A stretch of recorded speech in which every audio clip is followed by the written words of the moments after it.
don't know who they are, we don't know what they want. Aliens invading the Earth and the Earth's last stand. What we do know is that they're taking people.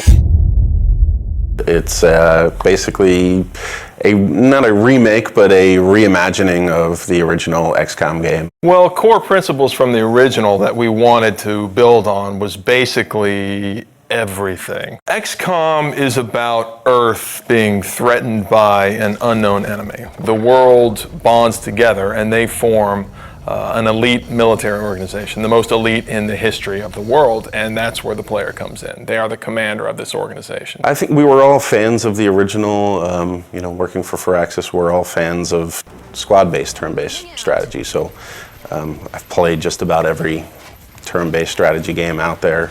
I think we all had a lot of ideas and things that we wanted to do and things we liked about all of the games that we played in the past.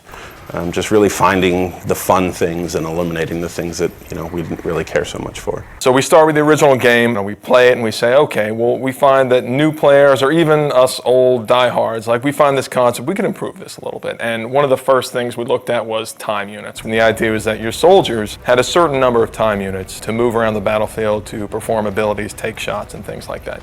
And actually it worked great in the sense that you had this resource that you were hoarding and that you had to be careful, because when you spent too many, you could find yourself exposed and in dangerous situations. So there's this great risk-reward mechanic.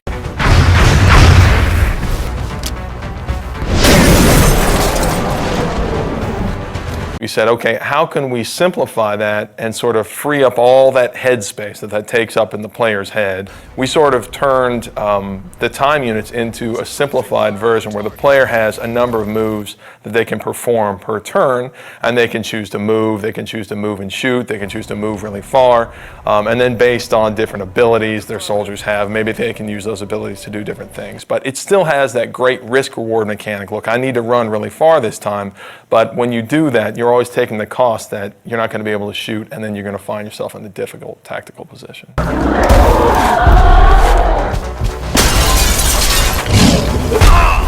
The other big thing I think that we did was we added cover to the game. Now tactically you have a lot more important decisions to make based off of being in low cover and high cover, flanking aliens. So in some ways we feel like we made the game more tactical. One of the advantages I think we have as a turn-based game is that we can move the camera around wherever we want.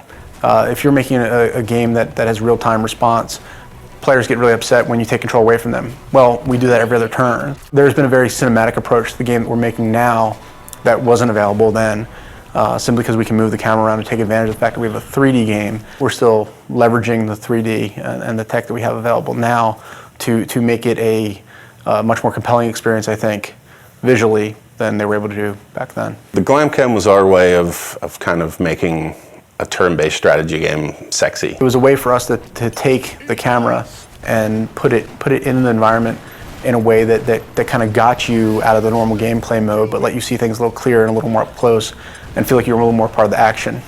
The idea is that when your soldier goes to take a cool shot, then the camera can drop in, and we've got these great dramatic scenes where your sniper's lining up this super long shot and you'll see it fall right down the barrel. And what that does is it allows a little more of an intimate connection between you and your soldiers. And of course it increases the drama of the actual combat. And the glam cam is a great way to do that. That's just one of the ways that we sort of get the camera down there so the player can sort of see combat from their soldier's perspective. The base was a really unique challenge for us to design. When we started on it, it was flat and more like a level in the game. And we really wanted to have base building, but we ran into some really difficult challenges on it being flat and working more like a level. And at a certain point, a couple of my guys had come in and they said, you know what, we keep talking about this as an ant farm. Why don't we make it like an ant farm? It is very much, the G.I. Joe base that the kid down the street had that you didn't have, that you got to play with every once in a while if you went to his house.